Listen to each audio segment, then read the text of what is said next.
सेठ ने अभी दुकान खोली ही थी, तभी फटे पुराने मैले कपड़ों में एक औरत आई और बोली, सेठ जी, ये अपने 10 रुपये लीजिए।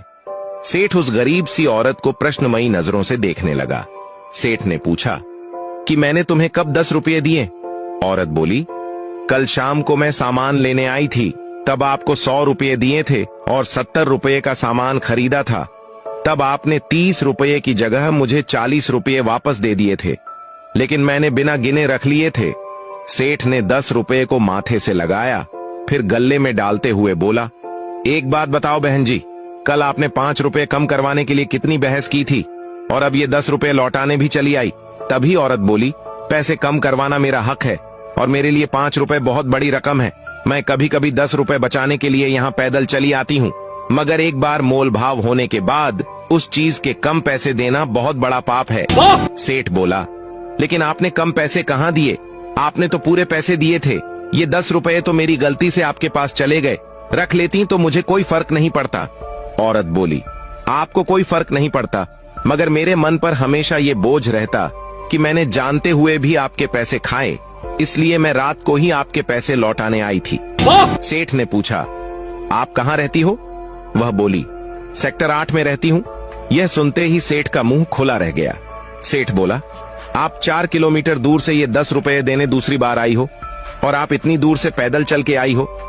इतना सुनते ही औरत सहज भाव से बोली, हाँ, दूसरी बार आई हूँ। मन का सुकून चाहिए तो ऐसा करना पड़ता है।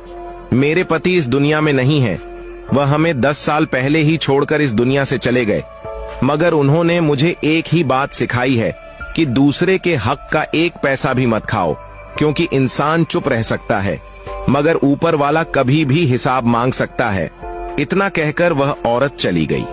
सेठ ने तुरंत अपने गल्ले से 300 रुपये निकाले और स्कूटी पर बैठते हुए अपने नौकर से बोला, तुम दुकान का ख्याल रखना, मैं अभी आता हूँ। सेठ बगल के बाजार में ही एक दुकान पर पहुंचा, फिर उस दुकान वाले को 300 रुपये देते हुए बोला, रमेश जी, कल जब आप सामान लेने आए थे तब हिसाब में ज्यादा जुड़ गए थे। रमेश हंसते हुए बोला, पैसे हिसाब में ज्यादा जुड़ गए थे तो आप तब दे देते जब मैं दोबारा दुकान पर आता। इतनी सुबह सुबह आप 300 रुपये देने चले आए। सेठ बोला, 300 रुपये निकलते हैं, यह आपको तो पता ही नहीं था ना, इसलिए देना जरूरी था। पता नहीं ऊपर वाला कब हिसाब मांगने लग जाए। वहां से यह पैसे देकर सेठ तो चला गया, मगर रमेश के दिल में खलबली मच गई, क्योंकि 10 साल पहले उसने अपने एक दोस्त से 3 लाख रुपए उधार लिए थे। दूसरे ही दिन दोस्त मर गया था। दोस्त के घर वालों को पैसे के बारे में पता नहीं था, इसलिए किसी ने उससे पैसे वापस नहीं मांगे थे और रमेश के दिल में लालच आ गया था। पहल करके पैसे देने वह नहीं गया। आज दोस्त का परिवार गरीबी में जी रहा था।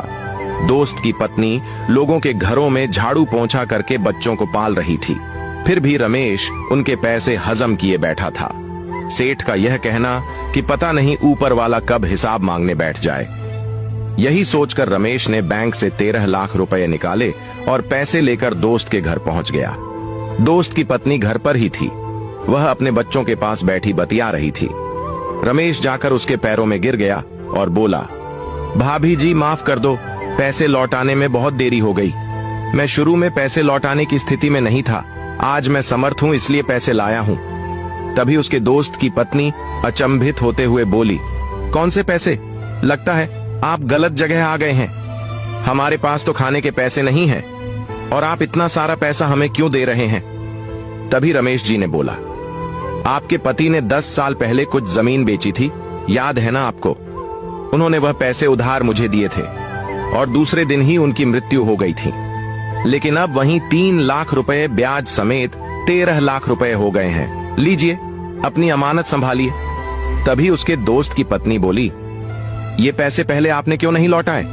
रमेश बोला, मन में थोड़ा खोट आ गया था, लेकिन आज समझ आया कि भगवान इस पैसे का कभी भी हिसाब मांग सकता है।